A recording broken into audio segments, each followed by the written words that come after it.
Mrs. Pigglewiggle's Magic by Betty MacDonald. The final chapter, Chapter 8, The What'll-I-Doers. This was Saturday and the morning of the hike to the big rock. Lee woke up very early, ran into Mimi's room, and jerked back the covers. "Hey, Mimi," he said in a hoarse, excited whisper. "Get up quick! This is the day we go to Big Rock to have the picnic." Mimi turned over and opened her eyes. She said, "We can't go to the rock today because it's raining." "Oh, it is not," said Lee, running to the window. "'Tis too," said Mimi. "I woke up in the night and heard it. I was so mad I cried." Lee pulled up the shade, and sure enough, a hard spring rain was streaming down the window, pelting the bedraggled tulips and bouncing on the roof like popcorn.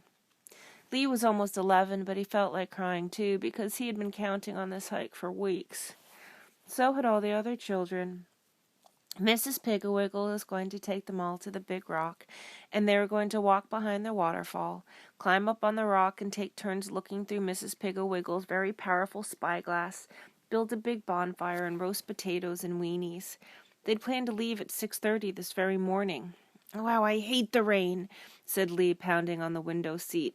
"I'd just like to go out and kick it." Mimi pulled the covers up around her chin. "I don't think I'll get up at all," she said. "It'll just be another rainy Saturday with nothing to do." And she closed her eyes. So Lee shuffled disconsolately back to his room and got back into bed. He lay and stared at the ceiling and listened to the pitter-patter, pitter-patter of the rain on the porch roof and hated everything and everybody in the whole world. When his mother finally called him to breakfast, he came downstairs scowling and hitting at the furniture with his belt. "Put on your belt, Lee, dear," said his mother, "and stop snapping it at things. The buckle might scratch something." And Lee said, "Gosh, I hate rain. Why does it always have to rain on Saturdays? Why does it, huh, Mom?" Mrs. Wharton said, "It does seem very unfair, I know, to have nice weather all week long and rain on Saturday. But you'll just have to learn to take the good with the bad and the bad with the good. Where's Mimi?" She's not getting up," said Lee, picking at his egg and still scowling. Mr. Wharton said, "As long as it's raining and you can't go on your hike, this would be a good time to clean the basement." "Aw, Dad," wailed Lee, "what a horrible idea."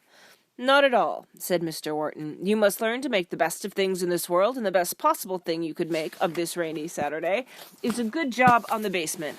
Something attempted, something done, has earned a night's repose. Now run upstairs and arouse your lazy sister." "Now, boy dear," said Mrs. Wharton when Lee had left, "let's not overdo things.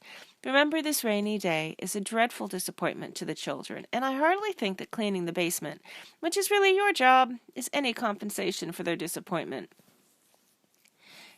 And Mr. Wharton said, "The trouble with all children today is that they're all spoiled. Now, when I was a boy, if I got an easy job, such as cleaning the basement, I thought I was most fortunate. The cool, dark basement seemed very pleasant to a boy who had spent hours and hours and hours hoeing cabbages in the red-hot sun." Mrs. Wharton said, "Your mother told me that from the time you were 7 years old, your winters were spent in boarding school, and your summers in the San Juan Islands, swimming, fishing, and playing on the beach. Just when did you do all this grubbing around in a musty cellar and hoeing of cabbages in the red-hot sun?" "I spent one summer on my grandfather's farm," said Mr. Wharton stiffly, getting up from the table, "and I was only 11 years old, and I worked very hard and enjoy it. Modern children are all spoiled." Some time after Mr. Wharton had left the house, Mimi came clumping downstairs wearing her jeans and her mother's blue satin mules. She was as cross as two sticks, and her hair looked as if it had been combed with an egg beater. "I hate rain," she said, grabbing a piece of toast and spreading it thickly with peanut butter. Mrs. Wharton said, "Please put down that toast, go upstairs, and take off my best bedroom slippers. Comb your hair, and then say, 'Good morning.'" Mimi stuck her tongue out at Lee and clumped back upstairs. Mrs. Wharton sighed. What a problem this day was going to be. She said to Lee, "This would be a fine day to work on your model airplane." And Lee said, "I don't wanna." And Mrs. Wharton said, "What about fixing the chain on the bicycle?" And Lee said, "I don't wanna." Then Mimi came back in her own shoes and combed a little, said good morning not too sweetly, and began eating her toast and peanut butter. Mrs. Wharton went out to the kitchen. Lee followed her. He leaned against the drain board of the sink and said, "I hate rain. What'll I do?" And his mother suggested everything she could think of, but he didn't want to do anything but lean against things and say, "What'll I do?" Pretty soon Mimi came out and leaned against Lee and said, "What'll I do?" She didn't want to make doll clothes, she didn't want to paint, she didn't want to play games, and most of all, she didn't want to wash the breakfast dishes. Mrs. Wharton got so desperate she was just about to send Mimi up to clean the attic and Lee down to clean the basement when the telephone rang. It was Mrs. Pigglewiggle, and she wanted both Mimi and Lee to come over to her house right away. She said she had something very important to tell them, and could they stay for lunch and dinner? Mrs. Wharton said they certainly could. In fact, she would just as leave them not see them again until the rain stopped. Mrs. Pigglewiggle laughed and said that every mom and dad in the neighborhood felt the same way. So Mimi and Lee put on their raincoats and galoshes and started for Mrs. Pigglewiggle's house. The rain blew in their faces, ran down the gutters and rivers, and went glunk, glunk, glunk down the drains. In front of the Burbanks, the street drain had gotten clogged with leaves, and the whole street was flooded. Mimi and Lee took sticks and poked until they found the grating. Then with their hands they scraped away the leaves, and pretty soon the water started gurgling down the drain. The children watched it for a while, then glop, it stopped. Mimi reached down and felt around. Something was stuck in the drain. She jerked and finally pulled up a large black silk scarf. It was wet and torn, and she was just about to throw it away when she noticed something tied in one corner of it. She worked on the knot, and Lee worked on the knot, but the scarf was so wet they couldn't untie it, so they decided to carry it to Mrs. Pigglewiggle's and cut the knot with scissors. When they got to Mrs. Pigglewiggle's, all the other children were there, and there was a huge stack of galoshes and umbrellas on the porch, and all the hooks in the front hall were filled with dripping raincoats. Mrs. Pigglewiggle opened the door for Lee and Mimi, told them to hurry and take off their things, and to come into the living room as she had something very important to tell them. Mimi showed her the black silk handkerchief, and Mrs. Pigglewiggle said that while Mimi was taking off her things, she would take the scarf to the kitchen and cut the knot. She did, and in a minute came back and handed Mimi a round gold coin. She said, "Mimi, I'm quite sure that this is a pirate lucky piece. Mr. Pigglewiggle used to have one. As I remember, it also was gold and had a skull and crossbones on it. You'd better take very good care of it. Now let's see, do you have a hanky?" Mimi said no. So Mrs. Pigglewiggle loaned her one of hers, tied the lucky piece in the corner, put the handkerchief in Mimi's back pocket, and pinned it fast with a safety pin. "Now," said Mrs. Pigglewiggle, "we'll just go in the living room with the rest of the children, and perhaps later on today we'll be able to test and see if that really is a pirate's lucky piece. That certainly looked like a pirate's black silk handkerchief. I hung it up to dry in the kitchen, and after a while you can iron it." Sitting around on the floor in the living room were Mary Lou Robertson, Kitty Wheeling, Kitty's little brother Bobby, Bobby's best friend Dickie, Hubert Prentice, Ermintrude Baggs, Gregory Moohead, Susan Grapple, Molly O'Toole, Chucky Keystop, Dick Thompson, Patsy Prunella Brown, Paraphernalia Grotto, Cormorant Broomrack, Bobby Larry and Susan Gray, Catherine and Wilfred Grassfeather, Worthington and Guinevere Gardenfield, Alan Wetherell Crankminer, Pergola Windsproggle, Anne and Joan Russell, Jasper and Myrtle Quick Trick, Sharon Rogers, Julie Linda, Jan and Jody Jones, Wendy and Timmy Hamilton, Christopher Brown, Darcy Bard and Allison Burbank, Armand Armadillo, Pamela Percy and Potter Penzill, Mimi Wharton, Dickie Williams, Marilyn Matson, Benji Stevie and Sally Franklin, Terry and Teresa Teagle. Everyone was drinking tea and eating cookies and being surly and quarrelsome in a damp, rainy Saturday sort of way. Mrs. Pigglewiggle sat down on a little stool by the fireplace, made room for Lightfoot the cat, Wag the dog, and Lester the pig, who should have been at the Grapples but had stayed home for the hike and picnic by her feet, took a sip of tea, clapped her hands for quiet, and began. "I know that this horrid rain has been a great disappointment to all you children. I know because I was very disappointed myself last night when I heard raindrops tiptoeing on the roof and tapping at the window. I also know because almost all of your mothers have told me that you children were terrible what'll-I-doers this morning. However, this rain and our not being able to have the picnic is actually the luckiest thing that ever happened because I need all of you to help me today here in this house.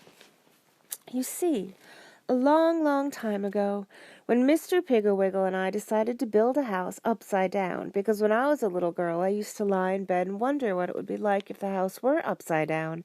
We couldn't get anyone to build it for us because carpenters and contractors thought that building a house upside down was crazy. So Mr. Pigglewiggle built it himself. He said it wasn't too hard. He just took the plans of a regular house and used them upside down.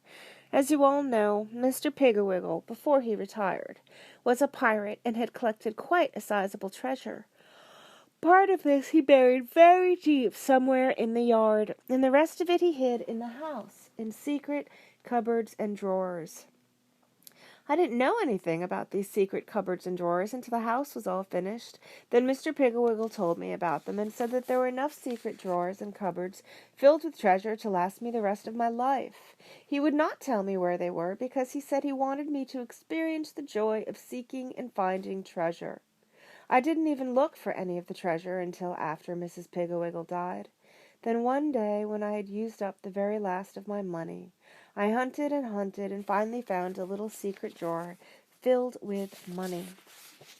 This money lasted me for almost a year. Then I hunted for and found another secret drawer with gold pieces in it. I have been doing this for 10 years and have, as you know, been living very comfortably. But now I seem to have reached the end. And Mrs. Pigglewiggle's sweet brown eyes filled with tears, but she blinked them away and went on.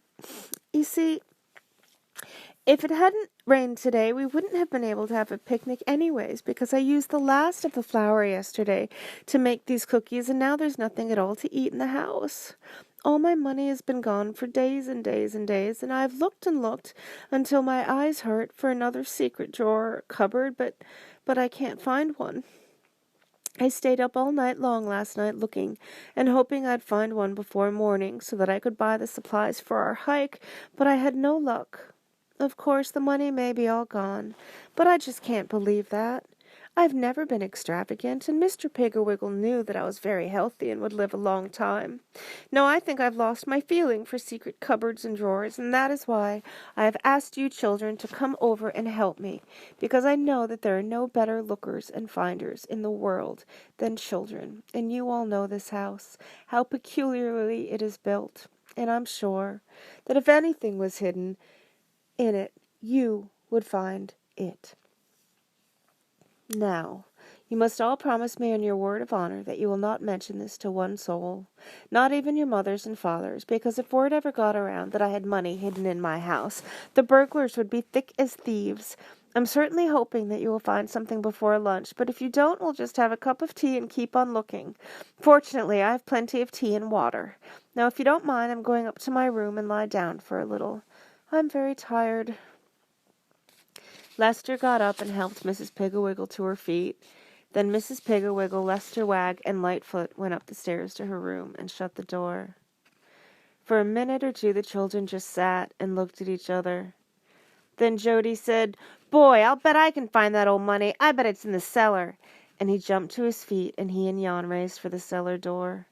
Chucky Keystop, Wilfred Grassfeather, and Kitty's little brother Bobby followed.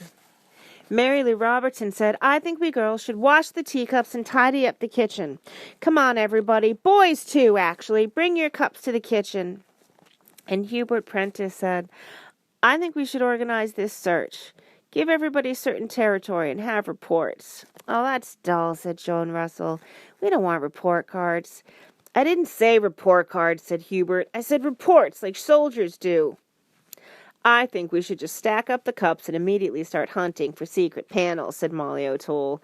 She put her cup and saucer in the sink and skipped into the pantry. "The pantry's my territory," she said. "I choose the dining room," said Hubert. "You can't have a whole room, Pig," said Kitty, wheeling. "You can just have one part of the dining room. I dibs the buffet." And she rushed through the door and put her arms out in front of the old-fashioned built-in buffet, which was well in the wall between the kitchen and the dining room, and arranged so that you could put dishes in the cupboard on the kitchen side and take them out on the dining room side, a fact that Kitty didn't know, but Hubert did. He climbed into the lower cupboard through the kitchen side, carefully and quietly opened the door in the dining room side, reached out, and pinched Kitty's leg. Kitty gave a terrible yell as though a cobra had bitten her, and Hubert laughed and said, "Oh, pardon me. I thought I had found a cupboard of old bones." And then, just then, Jody came breathlessly up from the basement. "Hey, did you guys know that Mrs. Pigglewiggle's basement is flooded? The water's terrible deep, and we're looking for the money in boats. Old Wilfred Grassfeather was rowing around in a dishpan, and it tipped over, and he looked just like an old beaver swimming around with his old beaver teeth." And Jan calls from the basement, "Hey, hurry up, Jody, and bring some dry clothes for Wilfred, yeah?" And Jody said, "Where will I find something dry for old Wilfred?" And Mary Lou said, "There's some old clothes of Mr. Pigglewiggle's in the attic. Here, I'll get 'em." And she ran up to the attic and got a suit of red woolen underwear out of the old trunk, then called to Wilfred to come upstairs and dry off in the bathroom.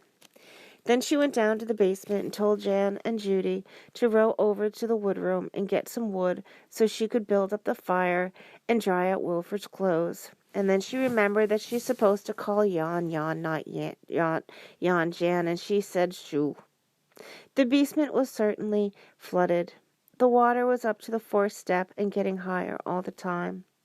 Wilfred was dripping on the stairs, and Jan and the other boys were rowing briskly around in wash tubs, wash boilers, and dishpans, tapping the walls and hunting for the money.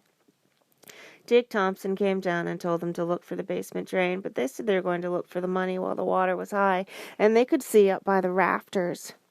By this time, every child was crawling, tapping, peering, poking, and feeling around in Mrs. Pigglewiggle's house. By noon, they had found 17 secret drawers and cupboards, all empty.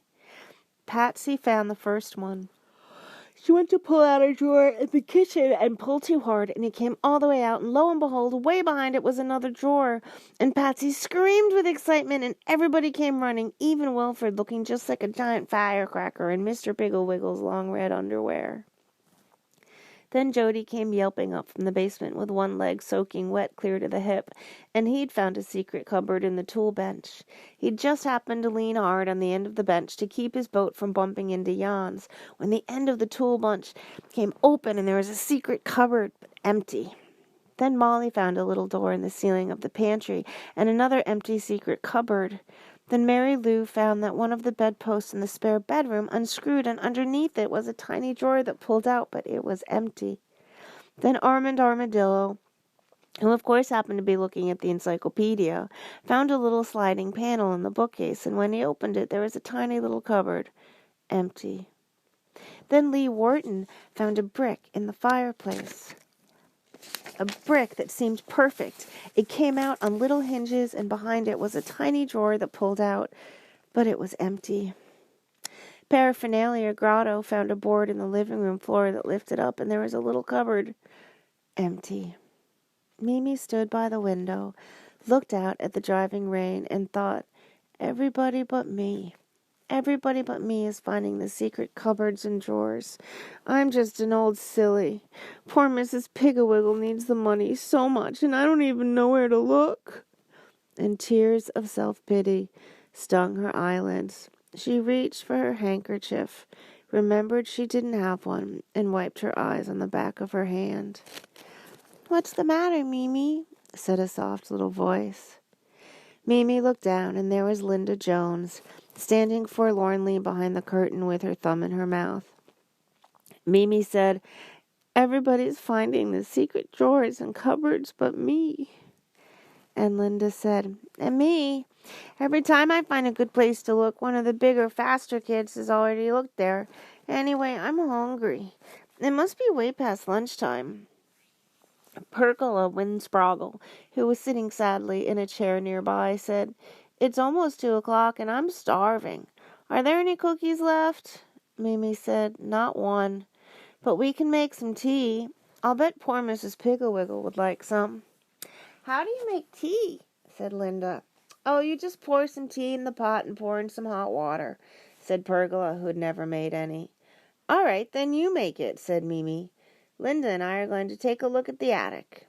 And they went up the little winding attic stairs, but Mary Lou Robertson, Anne and Joan Russell, and Julie Jones were already up there poking around and arguing. "This trunk's mine," said Anne. "No, I already chose that trunk," said Julie. "I'm going to look in this old desk," said Joan. "Go ahead," said Mary Lou. Dick Thompson and Gregory Moo had already almost tore it apart. "Oh, boy, I'm going to look in this old toy box," said Linda. "People don't hide money in toy boxes," said Anne. "I do. I had 25 cents in my toy box last Christmas." And Mimi went over and stood by the chimney. It was warm and she felt cold, a little damp, and very sad.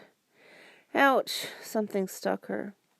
She felt her back pocket and found the safety pin pinning Mrs. Pigglewiggle's handkerchief in her pocket had come undone. Mimi tried to fasten it, but it wouldn't fasten. It seemed to be broken. She took it off and threw it away. Then suddenly, the wind gave a big howl, and the lights went off. It wasn't dark outside, but it was completely dark in the attic, except for a little bit of milky daylight that squeezed in through the one small cobwebby window. The children all began scrambling around, bumping into each other, and the furniture trying to find the stairway. Little Linda Jones fell over the toy box she'd just been searching through and began to bawl. "Somebody pushed me. There's a ghost up here." And Mimi said, "Don't be silly, Linda. The lights were on just a second ago, and there wasn't any ghost up here. Here, give me your hand." But as she bent over to help Linda, her jean caught on a loose board of the chimney, and suddenly she was as scared and panicky as Linda. She knew that it was only a loose board that snagged her back pocket, but in the darkness it felt like a strong, bony hand. Everything else up in the attic seemed to have changed too. The big, old-fashioned dresser now looked like a great monster with paws raised ready to pounce. Mr. Pigglewiggle's shabby old trunk looked like a coffin. The old broken rocking chair looked like a witch kneeling by her cauldron. The desk looked like the opening to a big cave. Mimi jerked her pocket off the board, and she and Linda stumbled across the attic and down the stairs. Down in the living room, Mrs. Pigglewiggle was lighting big, fat, white plumber's candles and distributing them to the other children. "Be careful," she warned each one. "Don't put your candle down. Just give it to someone to hold for you. Has anyone had any luck yet?" "I did," yelled Patsy. "I found a secret drawer, but it was empty." The other children all told her of their finds, but added every time, "It was empty." Mrs. Pigglewiggle said, "Don't worry about finding only empty secret cupboards and drawers. The important thing is that you found them, that your eyes and ears are so sharp that you found in a few hours what it has taken me 10 years to find. Now everybody get busy. I just know we're going to find a new secret cupboard before the lights go on again. Isn't it fun to hunt for secrets in the dark? Aren't you glad there's a storm?" And the children all said yes in scary, hushed voices, took their candles, and again began to search. Mimi was the last to get a candle, and when Mrs. Pigglewiggle handed it to her, she said, "Hasn't your lucky piece helped you find the secret yet, Mimi?" And Mimi said, "Oh, no, Mrs. Pigglewiggle. I'm just terribly silly about finding things. I've looked and looked, and I haven't even found one secret cupboard." Mrs. Pigglewiggle said, "Take out your lucky piece and rub it hard between your thumb and first finger. We'll just see if it really is a real pirate's lucky piece." Mimi reached in her back pocket, but Mrs. Pigglewiggle's hanky, where the lucky piece tied in the corner, was gone. She reached in the other pocket. It wasn't there either. She said, "It's gone, Mrs. Pigglewiggle. I've lost it." Then she remembered how she had caught her pocket on the board behind the chimney in the attic. She said, "I think I know where it is, though. I think I left it up in the attic." Mrs. Pigglewiggle said, "Do you want me to go up with you?" Mimi did, but she didn't want to admit that she was afraid, so she said, "Oh, no, I'll take my candle and go up. I know just where to look." She ran up the stairs and to the door to the attic so fast her candle flame leaned way over to one side and threatened to go out. Mrs. Pigglewiggle called to her, "Better take some extra matches, Mimi. It's draughty in the attic. There's some on that little shelf there by the landing." Mimi grabbed a handful of the matches and then started slowly up the attic stairs. Her candle flame grew very high, as if it were trying to peer over the stairway, then ducked down as a sudden gust of cold air flew at them from under the eaves. The sounds of the storm were much clearer up here. The wind moaned and whined around the eaves, and the rain lashed furiously at the window and hammered hard on the roof, demanding to get in. Mimi held the candle high and looked around. There was the trunk, there was the rocking chair, there was the toy box, and there was a terrible monster. Oh no, it was just the bureau. She picked her way over to the chimney. It was dark over there. A gust of wind blew her candle out. It was a big gust of wind, almost like an open window. Mimi hurriedly struck one of the matches, and it blew out too. She struck another. It almost blew out. Another and another. Finally, she had only 2 left. With trembling fingers, she lit the next to last one. The flame held, and the candle sputtered and then flared cozily. Mimi bent over and peered behind the chimney. There was the board, and there, hanging to a corner of it, was Mrs. Pigglewiggle's handkerchief. Mimi reached for it, but it seemed to be caught on something. She jerked hard, and slowly a big piece of the attic wall opened. Mimi held her candle higher so she could see better. Behind the piece of wall, which was hinged like a little door, there were 6 drawers with little handles. Mimi opened one. It was stuffed full of green paper money. Mimi opened another. It was filled with gold pieces. She opened another. It was filled with silver. Another held jewels. Another held more paper money. Another more gold. And Mimi rushed to the stairway and yelled, "Mrs. Pigglewiggle! Mrs. Pigglewiggle! I found it! I found it! Money! Jewels! Hurry!" And everyone came running, but the first to poke his head over the attic stairway was Lester. Mimi knelt down and hugged him. "Oh, Lester, dear," she said, "Mrs. Pigglewiggle's rich. Isn't it wonderful?" And Lester smiled. When Mrs. Pigglewiggle came up, she walked over to the secret cupboard and just stood with her arm around Mimi and with tears streaming from her eyes. Mimi opened the drawers one by one, and Mrs. Pigglewiggle looked at the treasure and wiped her eyes. "Dear Mr. Pigglewiggle," she said, "I knew he wouldn't forget me. I just knew it." As each one of the children had to see the cupboard and examine the treasure, hear over and over exactly how Mimi had found it, and see and feel the magical, wonderful, lucky piece, it was dark before they finally went downstairs. Then Mrs. Pigglewiggle said, "My goodness, how selfish I've been. Here you poor children are all hungry, and I've been so excited over the treasure I forgot all about dinner. What do you say we have our picnic after all? We'll roast potatoes and weenies in the fireplace, we'll get chocolate ice cream, and I'll bake a cake to celebrate. Now first I'll go to the store, and while I'm gone, you boys can row to the wood room and get a lot of wood so we can have a nice roaring fire. And Dick, would you please go down and see if you can find the basement drain? Mimi, you and Mary Lou and Kitty come to the store and help me carry the groceries, and you, Molly, and Hubert, see that everyone has on dry clothes and that the house is picked up a little." Just then the lights went on. "Hooray! Hooray!" shouted everyone but Jody and Lee. They said, "Oh, darn the old lights. It was lots more fun down in the basement roaring around with candles. We pretended we were in a flooded mine, and we used our candles to test the air for oxygen." "When you go down again, use your paddles to test the floor for a drain," said Mrs. Pigglewiggle, laughing. Just then, Dick Thompson came running up from the basement. He said, "Say, Mrs. Pigglewiggle, I found the drain and there was something over it, and so I scraped it off with a stick, and looks, it seems to be a letter for you." Mrs. Pigglewiggle took the soggy piece of paper and read, "Dear wife, my last secret cupboard is very hard to find, so I am leaving this letter on your gardening shelf in the basement, as I am sure that before too many years this shelf will become so crowded and cluttered you will have to clean it off, and then you will find this letter. The last secret cupboard of treasure is behind the chimney in the attic. Just your card on that old loose board. Your loving husband, Mrs. Pigglewiggle." "Well, for heaven's sake," said Mrs. Pigglewiggle, I looked on that gardening shelf last night, and I remember when that letter fell to the floor. I thought it was an old empty seed package and didn't bother to pick it up.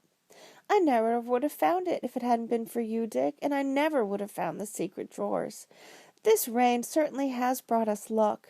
It clogged the drain by the Burbank so Mimi would find the pirate's lucky piece, and it clogged the drain in my cellar so I would find Mr. Pigglewiggle's letter. I guess from now on I'll always have to like rain, even on picnic days. The end of Chapter 8, The What'll I Doers, and the end of Mrs. Pigglewigle's Magic by Betty MacDonald.